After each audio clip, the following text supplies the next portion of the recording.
Hello and welcome back to the JW Thoughts channel. My name is Wally and today we are looking at the latest Gilead Graduation. Now, I haven't been too keen on following what happens at Gilead Graduation videos lately because I'll keep it a buck and a stack 50 for you.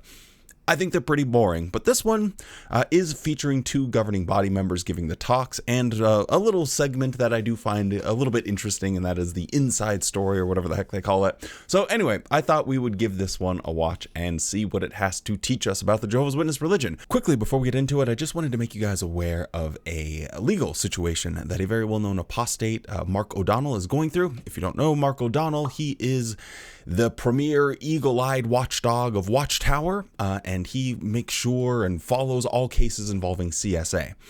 And he did a interview with the Friendly Atheist, so I'll put a link to that in the description if you want to get the full spectrum and full details of the situation that's going on.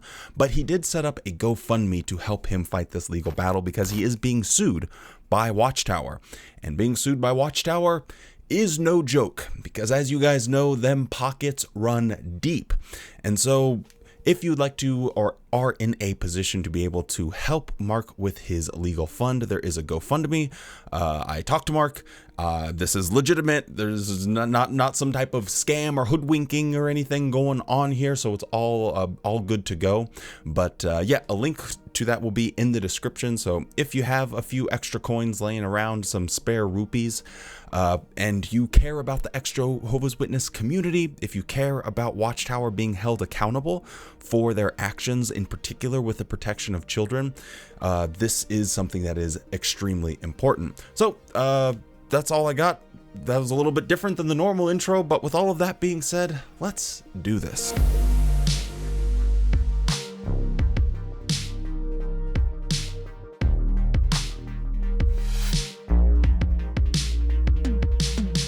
So we kick off this Gilead graduation with a talk from governing body member Beige Keagle, whatever his name is. And I'll be honest with you, as I was watching it, I just was like sitting here asking myself questions, even though I knew no one would answer them. I suppose it's a measure of someone's psychopathy, but I just kept asking myself, what's the point? What's the point? What's the key to success? What was the result? Is Jehovah through his son providing meat in due season? So what's the point in a spiritual sense? What's the point? So what's the point?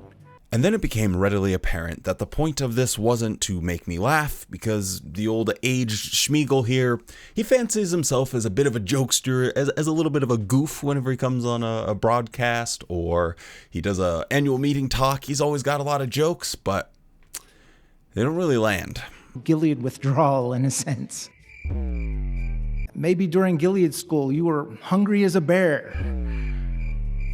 Well, you're not going into hibernation. You can't live off the fat you've stored up at Gilead. You might not be migrating, although some of you will be, yes. How many people is he feeding spiritually in our day? Millions.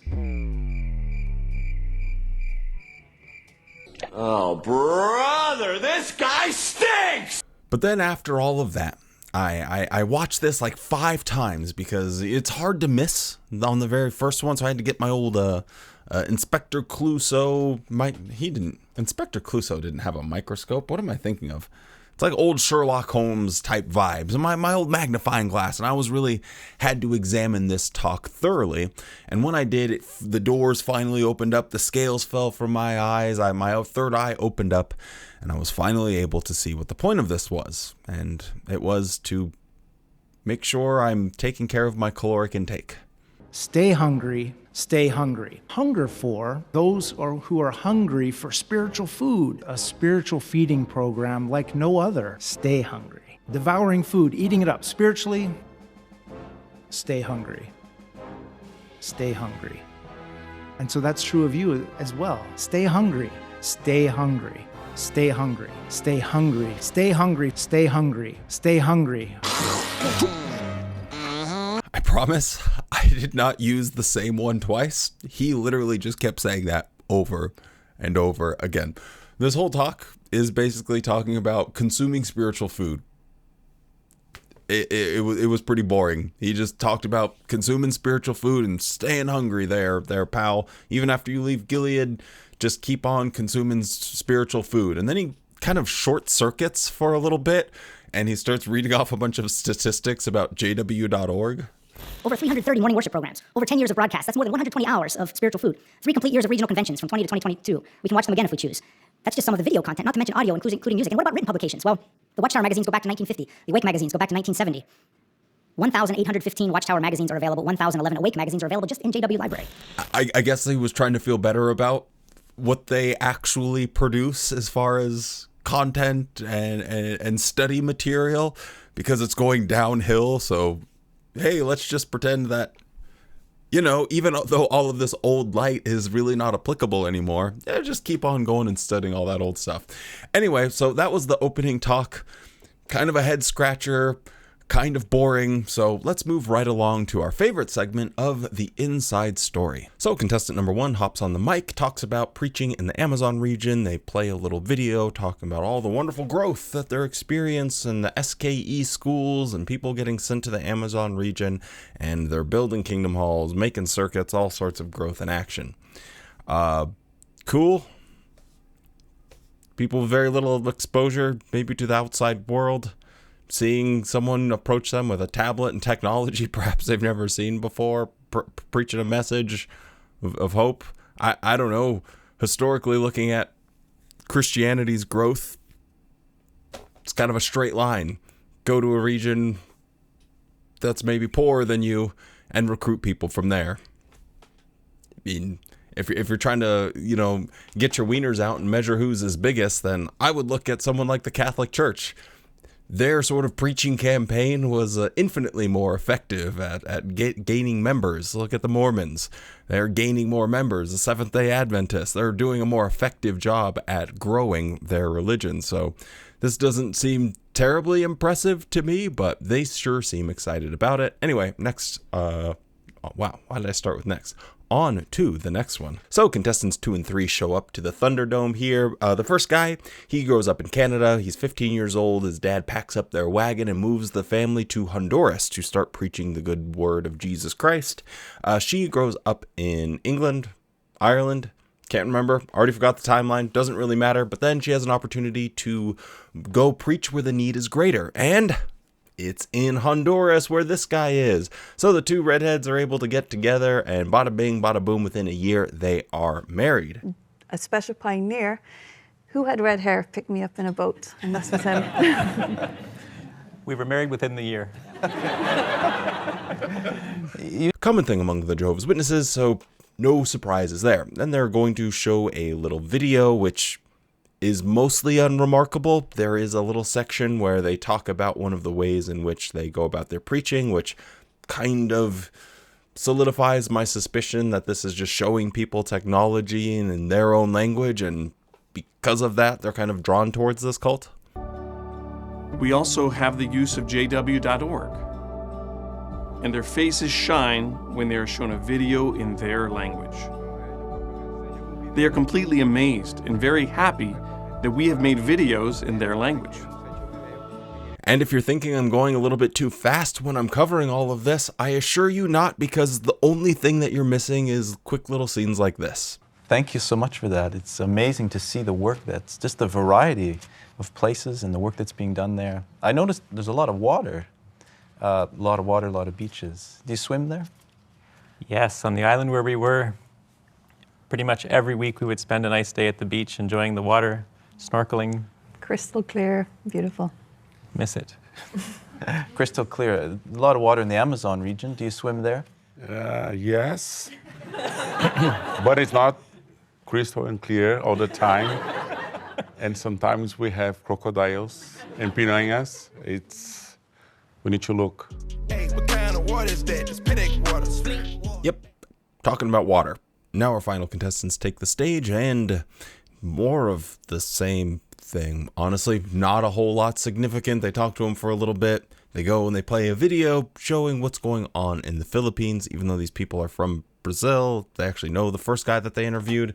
I did find it interesting after the video, the host did ask this question. Wow, there is so much being done and so much work to do. Let me ask you this, though. The brother mentioned there are so many publishers in the Metro Manila area and a lot of regular pioneers.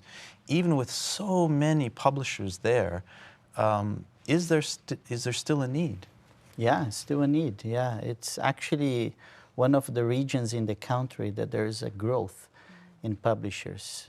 As a matter of fact, nearly 20% of those who were baptized in the Philippines were coming from this particular area in Manila, so in Manila region. So there's growth there for sure. Yeah. I find this mildly interesting because he mentions that this is the one of the areas with growth. He says it's like 20% of all the people that are baptized in the Philippines are coming from this one densely populated area, and he acknowledges that that area has a lot of publishers and pioneers already, which kind of leads me to think, so are most of those baptisms coming from kids getting baptized? If you take a high concentration of Jehovah's Witnesses, your growth rate is going to be greater because they're having children and growing via that, not growing via the preaching work.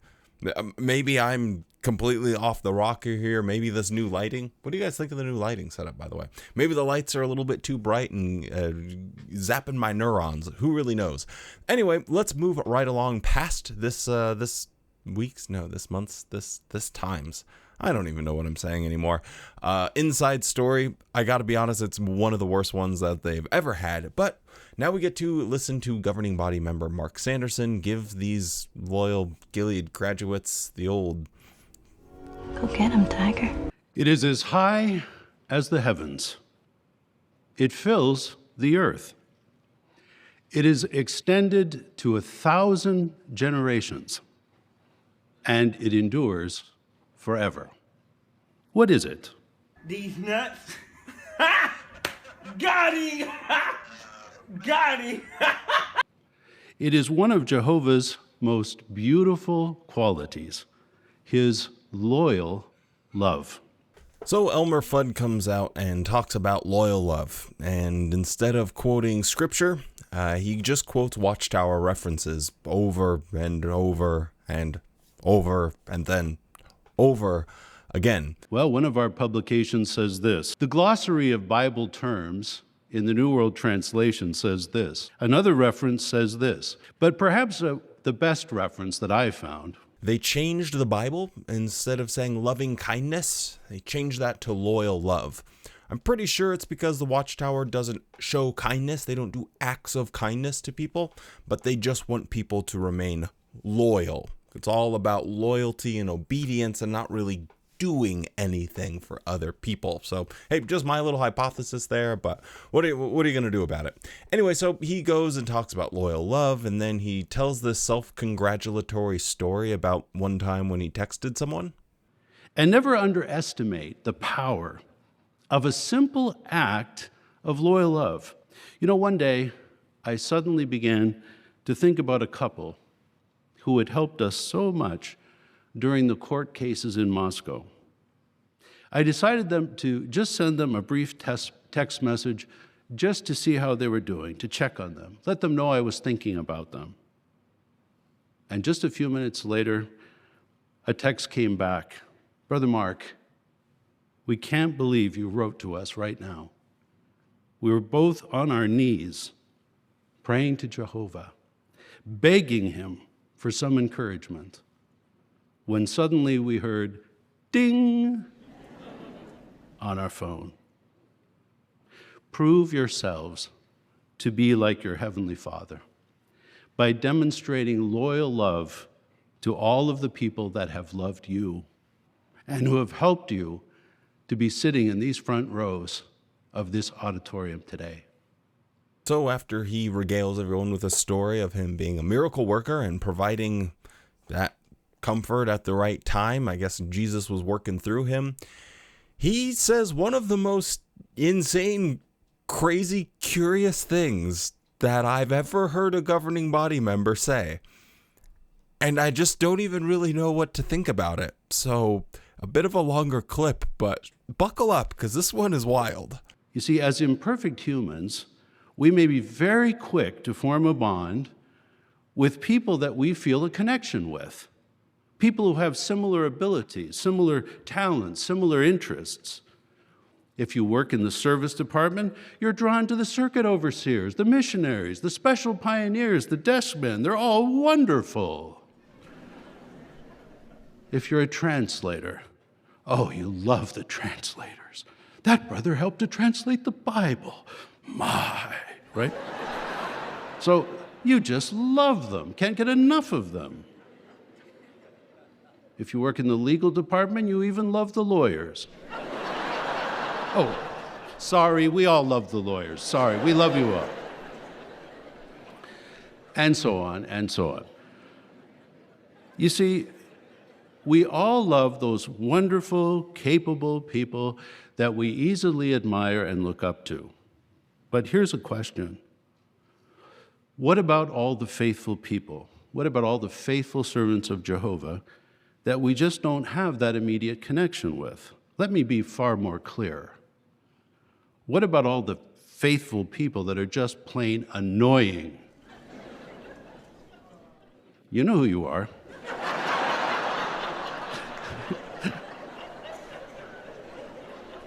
People who won't take your phone calls.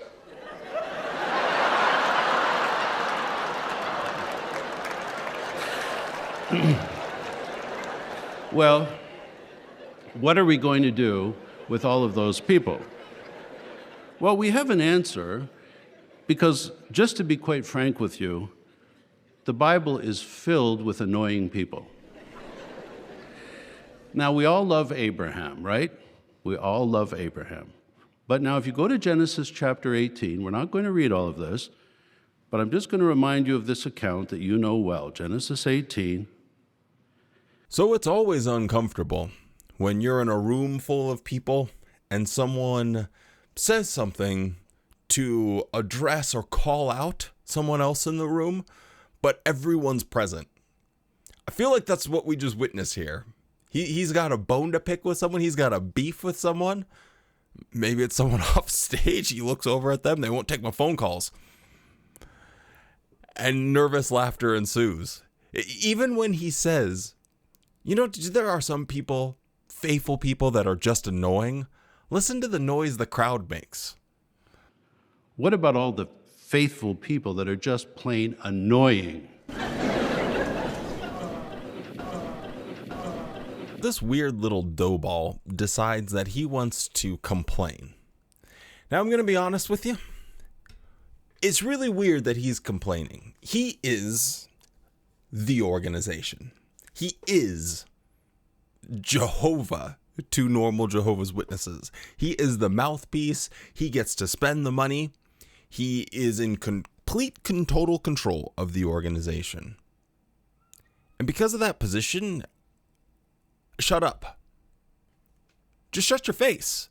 Why are you complaining? People literally will suck farts out of your butthole at any given moment with any new light that you come up with. Any shit that you be stepping in, they will just be, yeah, that's that good smell that I was looking for. Shut up. Honestly, like, your position, the power and control you have over millions of people all over the world, and you just find them, you just have this sneering attitude. They won't take my phone calls. It's really annoying. Funnily enough, it's really annoying hearing him say that. So I don't know why he's chosen to use this time, this platform, to complain about other people and be frustrating. But the point he's making is true and valid. There are people you just won't get along with. If you're a Jehovah's Witness, it's worse because they are considered your family, your very close associates. You can't just say, you know what, I don't really like you, take a hike, go kick rocks, bye, and walk away. That's not really an option if you're a Jehovah's Witness. So I understand what he's saying.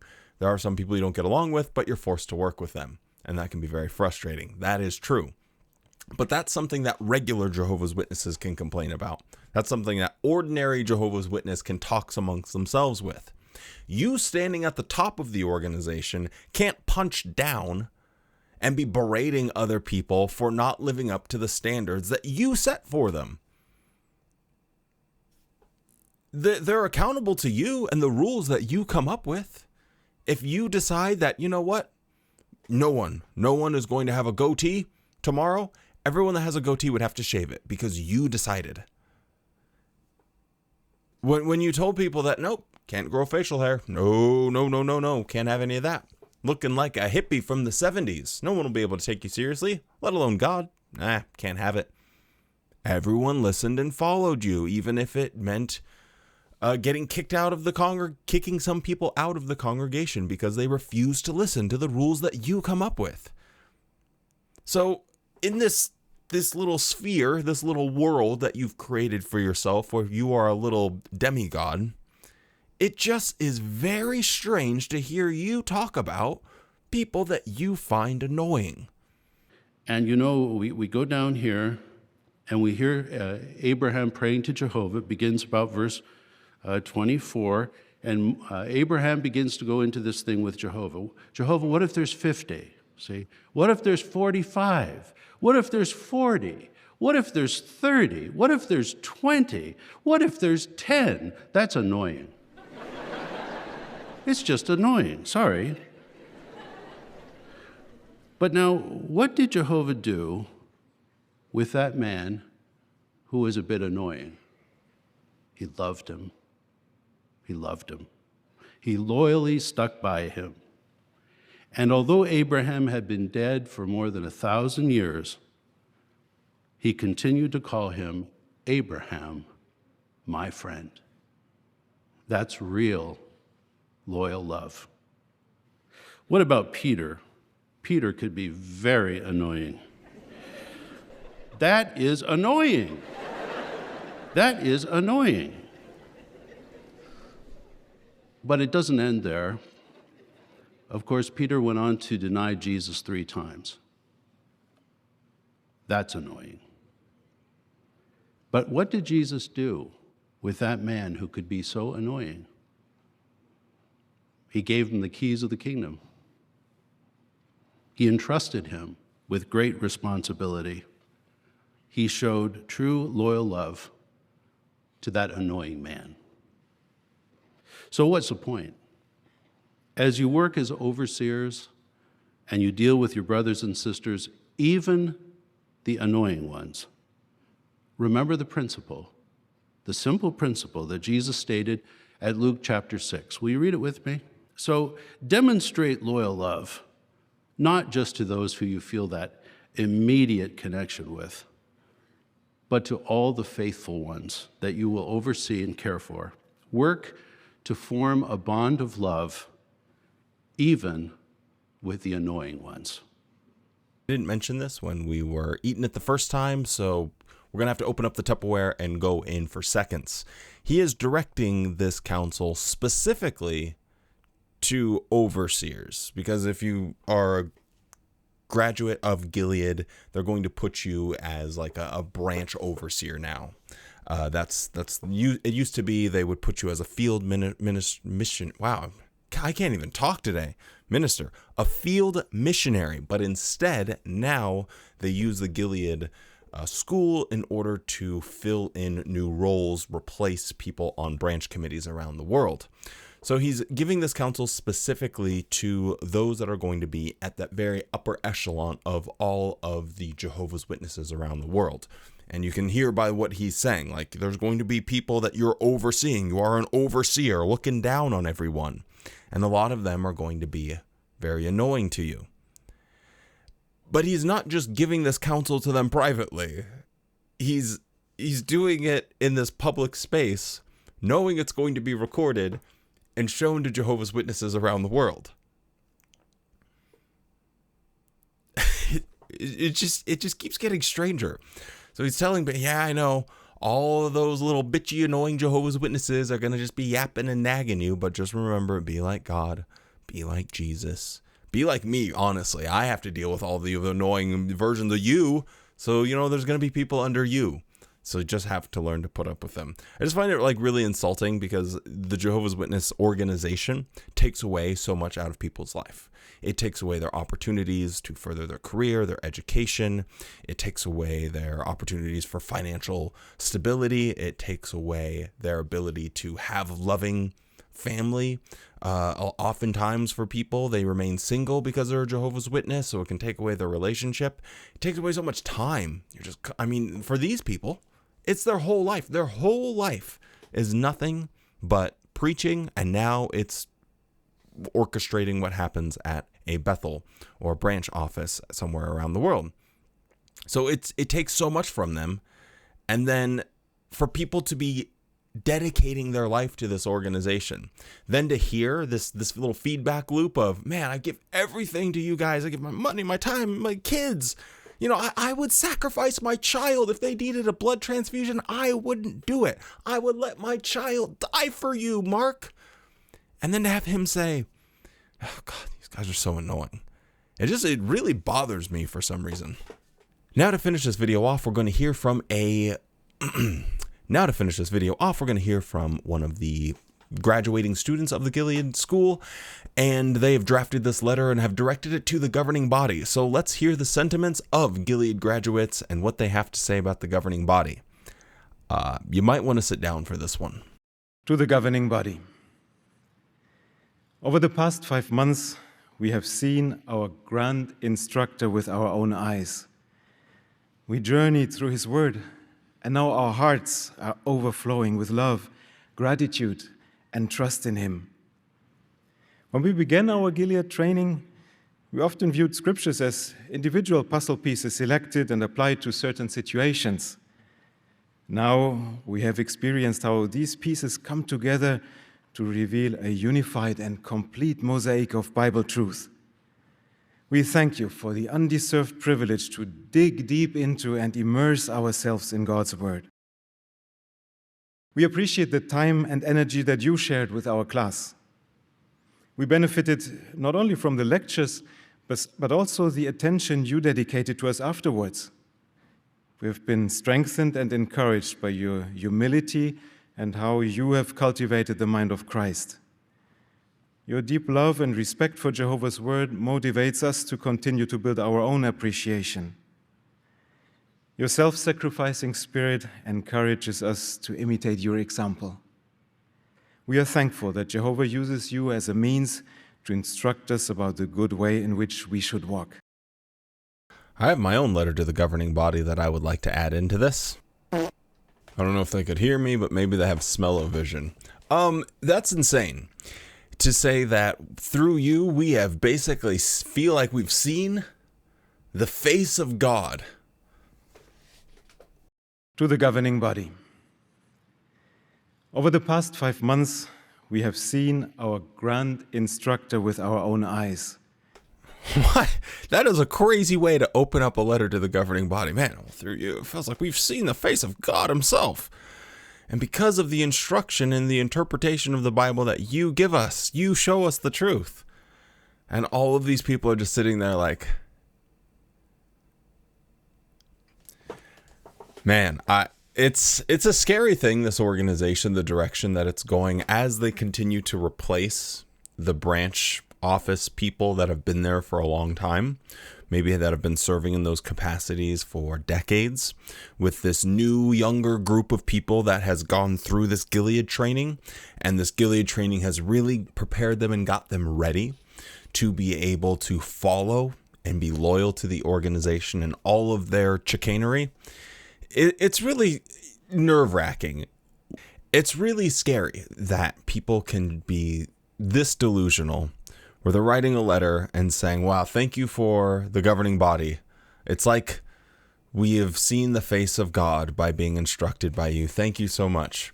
Real crazy thing to say to someone that you're just doing free work for. So, yeah.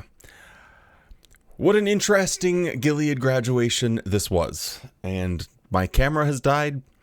I don't feel like getting up out of my chair to do the outro, so you're just going to get the audio version only. Well, you can look at Mark Sanderson's face as I say, stay safe, be kind, And don't forget to spend more time loving the things you love than hating the things you love. Wow, I can't even say it right. I'm so disoriented with this camera being gone and this whole thing. Anyway, go out and have a good ass day. You know what the vibes are.